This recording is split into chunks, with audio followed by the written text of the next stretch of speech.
The conspiracy of silence to protect Joe Biden. Oh, God, dude. Oh, God. It's Jover. It's Jover. The president's mental decline was like a dark family secret for many elite supporters.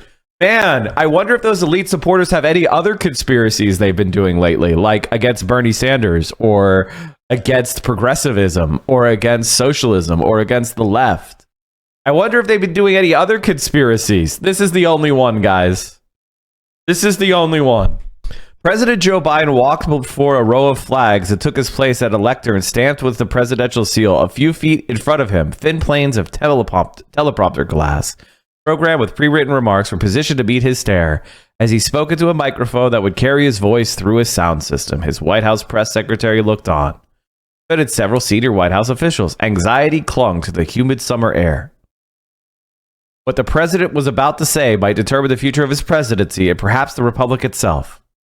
Yeah, this was not some ground pronouncement about war or peace or a shift in domestic policy. He was not delivering an official address or even a rally speech. He was not on stage in a stadium or auditorium or perched on a platform or in a gilded government or hotel ballroom. He was not speaking to a crowd of thousands or even hundreds. There would be no video of this statement carried live to the world. There would be no photos, and there would be no published audio. In a tent on the backyard patio of a private home in suburban New Jersey, the president was eye to eye with a small group of powerful Democrats and rich campaign donors, trying to reassure them that he was not about to drop dead or drop out of the presidential race. This motherfucker has to have a teleprompter to do a conversation with 10 people. Another... all the K-Hive people blocked me years ago, chat. Hold on. I'm one of those people that just gets blocked by the worst people on the planet. The worst people on the planet really don't like me. If someone really hates me, they suck. Like there's something wrong with them. And I regret to inform you that I've come to this conclusion after a lot of experience where it's like, if someone just unhinged hates me, it's usually because they're pretty evil. That was Harris's failure is not an option. We must succeed for the people. That was Harris's 2020 campaign slogan. What's going on? Also, this picture of her is a really bad picture of her. Why did he pick this? She has some sort of like stilted rictus grin. The content of his speech would matter less than his perceived capacity to speak coherently at all, though much of what he would say would not be entirely decipherable. His words, as always, had a habit of sliding into a rhetorical pileup, an affliction that had worsened in the 4 years since he began running for president for the third time in 2020. He might begin a sentence loud and clear, and then midway through, sounded if he was trying to recite 2 or 3 lines all at once, his individual words and syllables dissolving into an incoherent gurgle. Still, he was fine, he told the donors. Old, sure, but fine. He was there, wasn't he?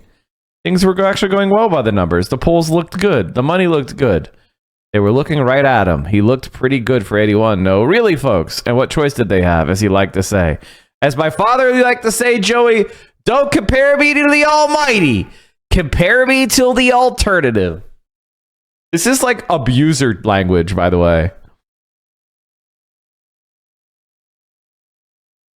In total, his remarks would last for exactly 10 minutes, long enough to inspire confidence in his abilities, advisors hoped, but not so long that he was at increased risk of calling those abilities further into question. The fact that this is like a calculation, he can't run, dude. Again, if he was up by 10 points in the polls, I would, it'd be one thing, but he's down. Guys, it's Jover. It's Jover. He's down. Okay? He's down in the polls. It's over.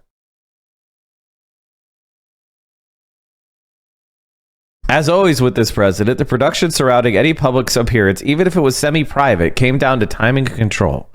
He could not spend too much time out in the wild, and the circumstances in which he could exist in such an environment with so many wobbly variables would need to be managed aggressively.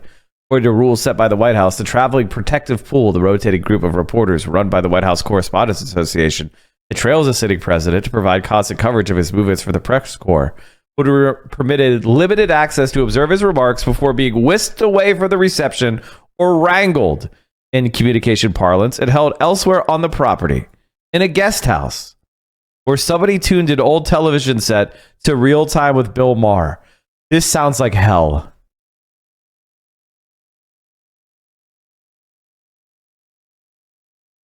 Obsessive efforts to control Biden were not a new phenomenon. But whereas in the last campaign, the incredible stagecraft surrounding even the smallest Biden event, speaking to a few people at a Union Hall in rural Iowa, say, or at a bar in New Hampshire, seemed to be about avoiding the so-called gaffes that would become for him inevitable. The stagecraft of the 2024 campaign now seems to be about something else. The worry is not that Biden will say something overly candid or say something he didn't mean to say, but that he will communicate through his appearance that he is not really there.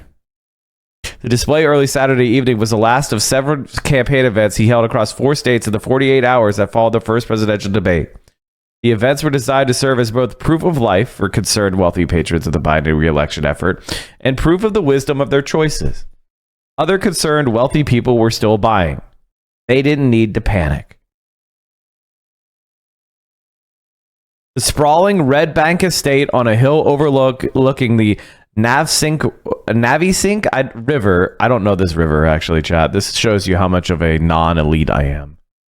Belonged to Goldman Sachs executive turned governor Phil Murphy.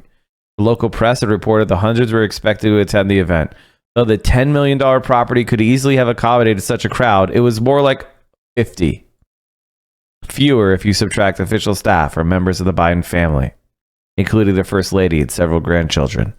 But big money comes in small packs, and Tammy Murphy, the governor's wife, began her remarks with an unusual announcement. The couple had raised $3.7 billion with their fundraiser, a number that had exceeded their goal. This is personal for us, the governor said. We're all with you 1,000%. He called Biden America's comeback kid. Oh, God. The callback to Bill Clinton articulated the nervous defensive energy that animated the evening. But Biden had not face-planted in a pit of bad press because of a mistake in his personal life. His problems would be much trickier to solve. A sex scandal might help him right now. In fact, I don't think that's right, Olivia. I don't think Biden groping some poor staffer or intern would help him. I don't think that would be good. The president had approached the lectern with his stiff gait, which his official medical report, written by Dr. Kevin O'Connor, who has held his care since he was vice president, attributes to a foot injury and an arthritic spine. Arthritic spine.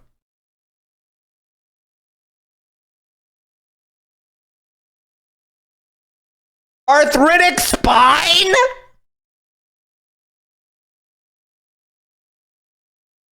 I'd like to make that, but it would be an official act. Oh, no. I'd like to make 3 quick points, Biden said. Today we announced, since the debate, which wasn't my best debate ever, as Barack points out, we raised $27 million.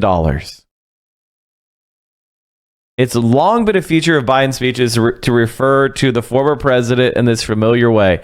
Barack and me is a frequent refrain, a reminder of his service to the nation's first black president, and a promise, too, of a return to normalcy after the aberrant rise of Donald Trump. Not aberrant.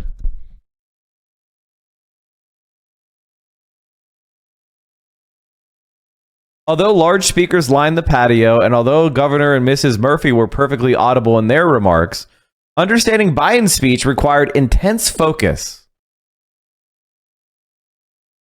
POTUS was difficult to hear at times, Tyler Pager of the Washington Post, assigned to circulate his statements in a real time as the print pooler, wrote, "So please check the transcript." The pool reporters often struggle with the challenge of how hard it is to hear or make sense of the president. Radio reporters do not always obtain usable audio of his remarks. Print reporters squint and strain and crane their necks, trying to find the best position by which their ears may absorb the vibration of his voice in the air. Reporters scrutinize their audio recordings and read quotes to one another after the fact. Is that what he said? You heard it? In that order? You sure? Good Lord, dude. Good Lord.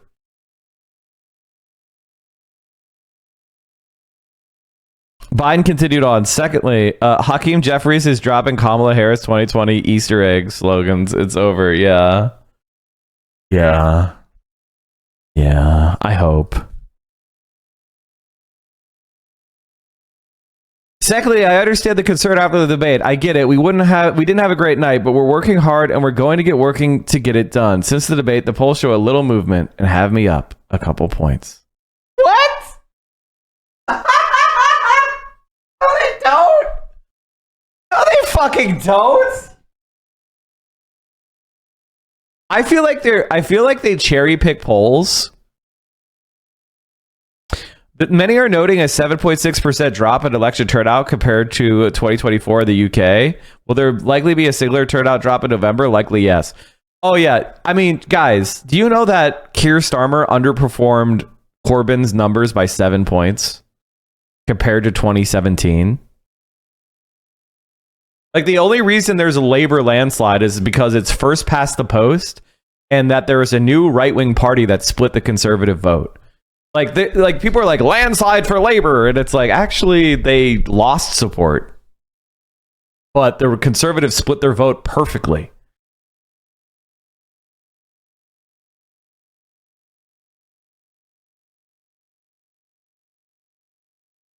Again, no one cares about like democratic legitimacy. It's just about winning.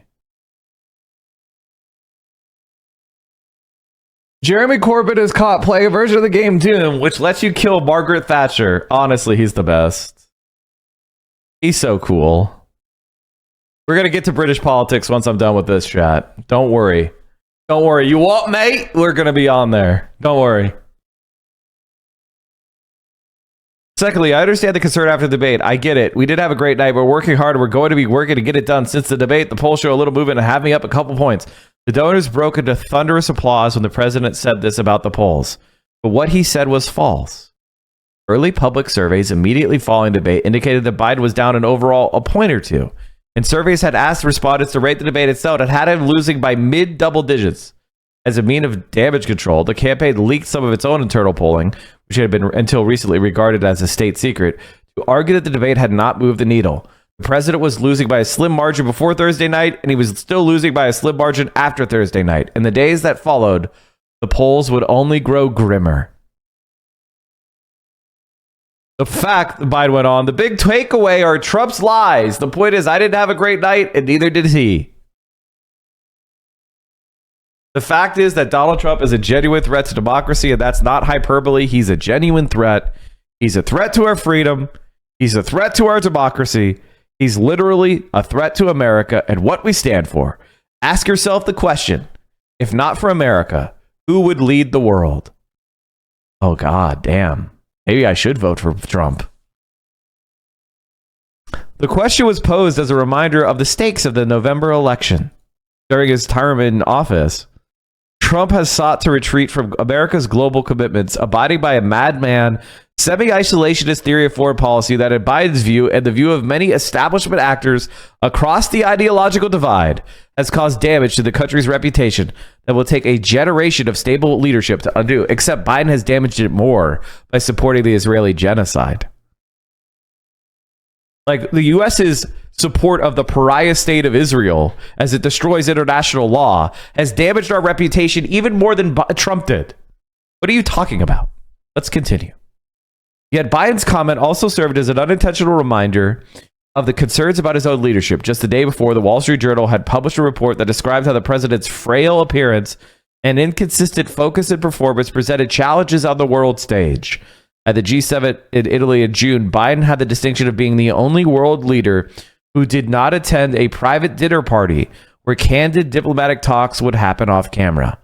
At a European Union summit in Washington in October, Biden struggled to follow the discussions and stumbled over his talking points to such a degree that he required the intervention of Secretary of State Anthony Blinken.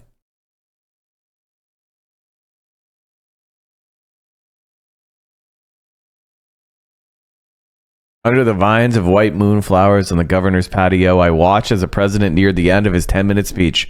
If a gaffe is when a politician accidentally tells the truth, he was still making them.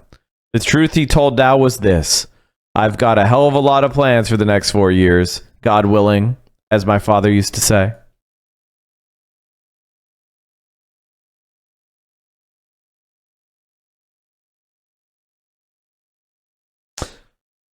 In January, I began hearing similar stories from Democratic officials, activists, and donors. All people who supported the president were working to help re-elect him in his second term in office.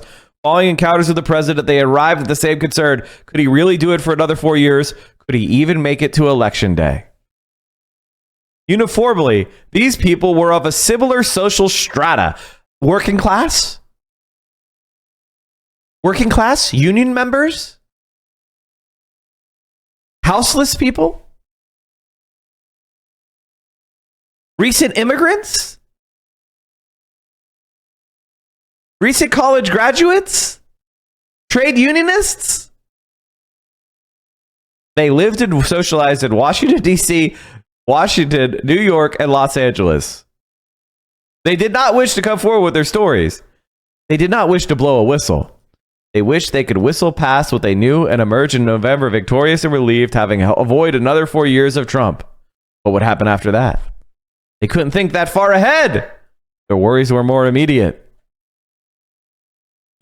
When they discussed what they knew, what they had seen, what they had heard, they were literally whispered. They were scared and horrified, but they were also burdened. They needed to talk about it, though not on the record.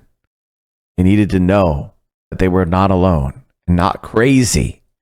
Things were bad, and they knew things were bad, and they knew others must also know that things were bad, and yet they would need to pretend outwardly that things were fine. The president was fine. The election would be fine. They would be fine. To admit otherwise would mean jeopardizing the future of the country, and well, nobody wanted to be the responsible personally or socially for that. Their disclosures often followed innocent questions. Have you seen the president lately? How does he seem? Often they would answer with only silence, their eyes widening cartoonishly, their heads shaking back and forth, or with disapproving sounds. Pwah! Ugh! Or with a simple, not good, not good. Or with an accusatory question of their own. Have you seen him? Those who encountered the president in social settings sometimes left their interactions disturbed. Longtime friends of the Biden family who spoke to me on the condition of anonymity were shocked to find that the president did not remember their names. At a White House event last year, a guest recalled, with horror, realizing that the president would not be able to stay for the reception because it was clear he would not be able to make it through the reception. The guest wasn't sure they could vote for Biden, since the guest was now open to the idea that they had previously dismissed as right-wing propaganda. The president may not really be the acting president after all. Others told me the president was becoming increasingly hard to get a hold of, even as it related to official government business. The type of things any U.S. president would communicate about on a regular basis with high-level officials across the world. Biden instead was cocooned within a mounting layers of bureaucracy spoken for more than he was speaking or spoken to. Saying hello to one Democratic mega donor and a family friend at the White House recently, the president stared blankly and nodded his head. The First Lady intervened to whisper in her husband's ear, telling him to say hello to the donor by name and to thank him for their recent generosity. The president repeated the words his wife had fed him. It hasn't been good for a long time, but it's gotten so much worse, a witness to the exchange told me. So much worse. Chat, they're trying to make me feel bad for Joe Biden. But I absolutely will never feel bad for Genocide Joe. I will never feel bad for his pathetic egomania.